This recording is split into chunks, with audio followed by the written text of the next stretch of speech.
एकादश के अर्थशास्त्र के बच्चों का आज के वीडियो लेक्चर में हार्दिक स्वागत। आज हम जानने वाले हैं आवृत्ति या बारंबारता आरेख। देखिए, सांख्यिकी संख्याओं के आवृत्ति वितरण को प्रस्तुत करने वाला जो आरेख है, सांख्यिकी संख्या यानी कि वेरिएबल्स जिन्हें चर कहा जाता है उन्हें एक्स अक्ष पर दिखाते हैं, और जिन्हें आवृत्ति कहा जाता है उन्हें वाई अक्ष पर दिखाते हैं। ये जो एक मैंने फिगर बनाई है, इसमें ये एक्स अक्ष होता है और ये वाई अक्ष होता है। ठीक है, तो यहाँ पर आपको दिखानी होती हैं आवृत्तियाँ और यहाँ पर दिखाने होते हैं चर।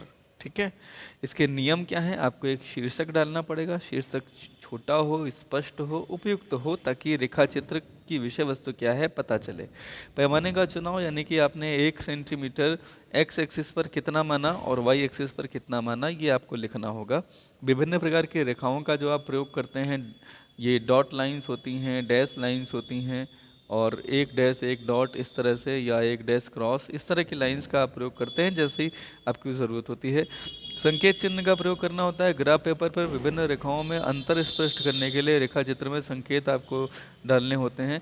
ग्राफ पेपर पर जो भी आंकड़े हैं उनको अगर आप बिंदु रूप में अंकित करना चाहते हैं तो उन्हें एक सरल रेखा से मिलाना चाहिए। बिंदुओं को मिलाते समय यहाँ ध्यान रखना चाहिए कि रेखा कहीं मोटी और कहीं पतली ना हो, समानता हो। इन आरेखों के कुछ प्रकार हैं। एक तो होता है आवृत्ति आयतारेख, आवृत्ति बहुभुज, बारंबारता बहुभुज, आवृत्ति या बारंबारता वक्र, संचयी, आवृत्ति वक्र या तोरण वक्र। ठीक है, तो आइए हम जानते हैं सबसे पहले आवृत्ति आयत आरेख। दरअसल आवृत्ति आयत आरेख जिसे इतना कहा गया है, इसको अंग्रेजी में बोलते हैं क्या? हिस्टोग्राम। क्या बोलते हैं? हिस्टोग्राम।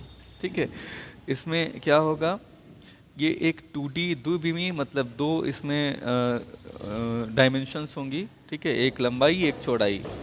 ठीक है, तो ये द्विविमीय आरेख है। ऐसे यह आयतों का एक ऐसा समुच्चय है, यानी कि एक ऐसा कॉम्बिनेशन है जिसमें वर्ग सीमाओं के अंतराल आधार पर कार्य करते हैं। वर्ग सीमाओं के अंतराल कार्य करते हैं, यानी कि यहाँ क्लासेस दिए गए हो सकते हैं।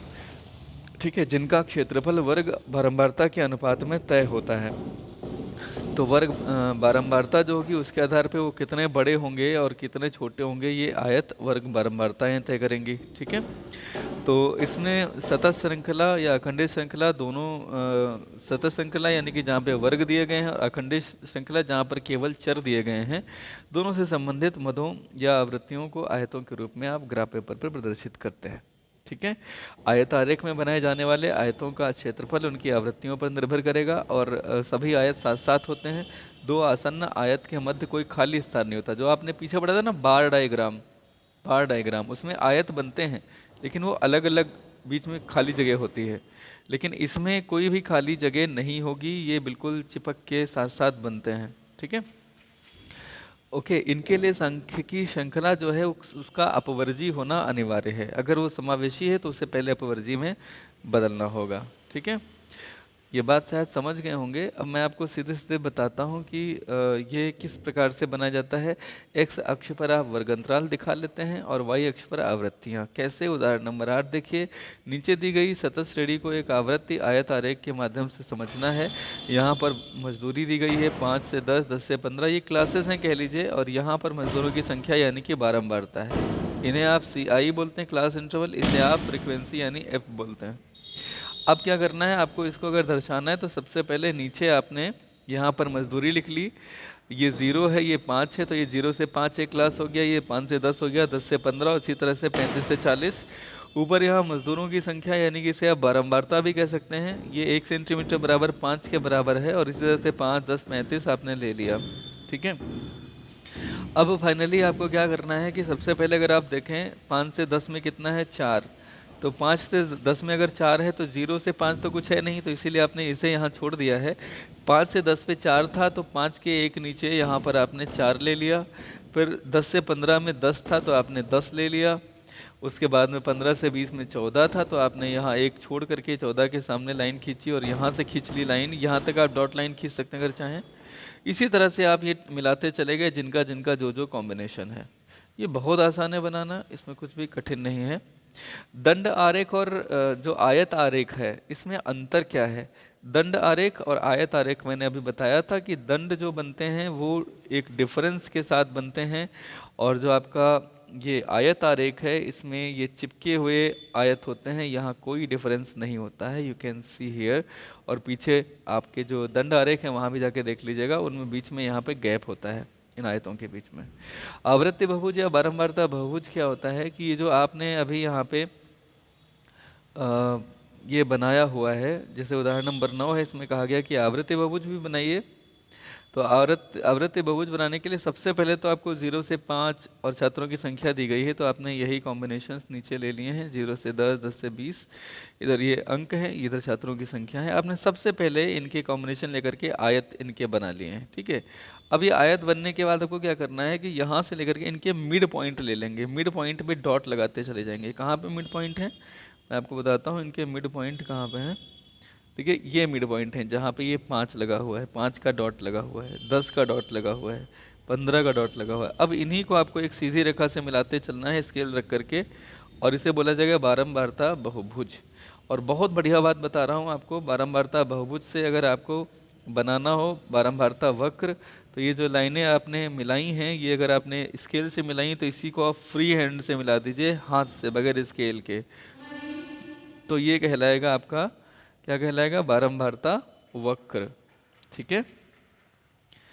देखिए आवृत्ति या बारंबारता वक्र के लिए इन्होंने जो किया है सब कुछ वही है, बस खाली इसको फ्री हैंड से मिला दिया है। आप देख सकते हैं ये इस तरीके से मिला दिया गया है, यही आपका बारंबारता वक्र है और कुछ भी नया नहीं है।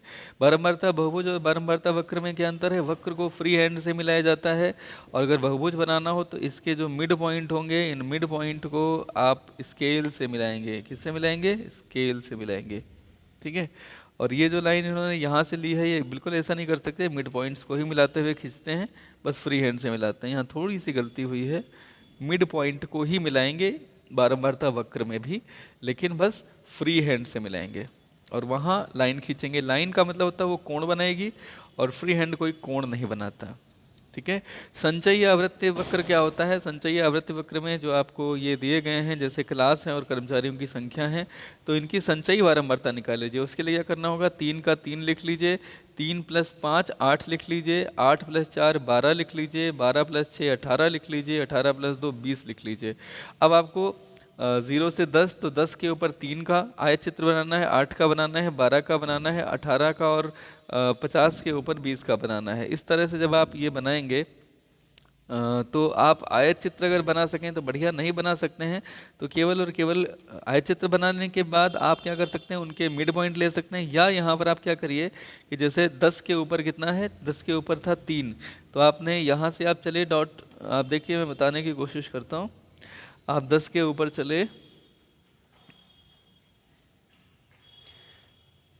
यस, आप यहाँ से चले और आपने देखा यहाँ से 1 2 3 यहाँ है, तो 3 के सामने इधर चले और इधर 10 के ऊपर से चले, तो यहाँ 3 का कॉम्बिनेशन मिल गया, यहाँ एक डॉट लगा दिया। 20 के ऊपर 8 आया तो आप यहाँ से चले इस तरफ से, और यहाँ पर 8 के सामने यहाँ पर अगर एक डॉट लगा दिया। ऐसे ही आप अपने डॉट लगा लेंगे, जो कॉम्बिनेशन बनेंगे। 30 के ऊपर 12 संचयी बारंबारता आई थी, फिर 18 आया था, फिर 20 आया था, बस इनको सीधी लाइन से मिला दीजिए, ये संचयी बारंबारता बहुभुज बन गया। क्या बन गया? संचयी बारंबारता बहुभुज। ओके, इसमें कोई समस्या? ये अ, से अधिक और से कम दोनों तरीके से बनाया जा सकता है, ठीक है। उसके लिए आप बारंबारता जो दी गई थी, अगर आप वैसे निकालेंगे 10 से कम तो ये 3 8 ऐसे आएगा, और अगर आप से अधिक करेंगे तो 0 से अधिक तो सारे हैं, 20 बच्चे हैं। 10 से अधिक वो हैं जो 0 से 10 वाले नहीं हैं, तो 0 से 10 वाले कितने थे? 3, तो 20 से 3 घटा दे तो 17 आ गया, फिर ऐसे ही 12 8 और 2 आ गया। फिर इन कॉम्बिनेशंस को ले लेंगे तो ये कुछ इस तरह से बनता हुआ चला जाएगा, 20 फिर 17 फिर 12, और ये एक दूसरे को जहाँ आपस में इंटरसेक्ट करेंगे उसके नीचे अगर परपेंडिकुलर हम डालते हैं तो वही आपकी मध्यिका होती है। तो यहाँ पर मध्यिका कितनी आएगी? यहाँ पर मध्यिका बाई चांस 25 आ जाएगी। कितनी? 25, ठीक है। खैर, अंकगणितीय रेखा चित्र क्या होते हैं? इन्हें हम अंकगणितीय रेखा चित्रों को यहाँ से ध्यान से देख लीजिए। देखिए, अंकगणितीय रेखा चित्र को काल श्रेणी आलेख कहा जाता है। इस आलेख में समय, घंटा, दिन, दिनांक, सप्ताह, माह आदि से संबंधित सूचनाओं को प्रदर्शित किया जाता है। इनको एक्स एक्स पर दिखाया जाएगा, दिन, सप्ताह, समय, घंटे को, और वाई एक्सिस पर उनसे संबंधित जो मान होंगे उन्हें दिखाया जाएगा। ठीक है। ये जो मान होंगे इन्हें आप प्रवृत्ति या जो है आवृत्ति भी कह सकते हैं। आइए उदाहरण नंबर 12 को देखें। वर्ष 2008 से 2012 तक के भारत के निर्यात संबंधी काल्पनिक आंकड़े आपके सामने हैं। 2008 में 50,000 निर्यात था, ऐसे ही यहाँ पर ये 65,000, 55,000 और 70,000 था। आपको अगर एक उपयुक्त ग्राफ द्वारा इसे बनाना है तो आप सिंपली बना लीजिए। देखिए, यहाँ 2008 के ऊपर चले तो यहाँ 50 है तो 50 का कॉम्बिनेशन ले लिया, 62 है तो 60 के थोड़ा ऊपर होगा, और इस तरह से ये आपने कॉम्बिनेशन ले लिए, इन्हें आपने मिला दिया तो ये अल्टीमेटली टाइम को दिखा रहा है, और ऊपर जो है निर्यात है, तो ये टाइम सीरीज कही जाएगी। बीमा आरेख, दंड आरेख और रेखा चित्र में क्या अंतर है, ये एक बहुत महत्वपूर्ण टॉपिक है, क्वेश्चन में पूछा जाता है। बीमा आरेख या दंड आरेख, इनकी रचना साधारण कागज पर हो सकती है। रेखा चित्र जो है वो ग्राफ पेपर पर बनाए जाते हैं। उपयुक्तता, इनका प्रयोग विशेषता स्थान संबंधी श्रेणियों के प्रस्तुतिकरण में होता है। और जो रेखा चित्र होते हैं ये मुख्य रूप से काल श्रेणी होते हैं। काल श्रेणी या अखंडित श्रेणी, जहाँ पे एक तरफ चर होंगे और दूसरी तरफ बारंबारताएं होंगी। ठीक है।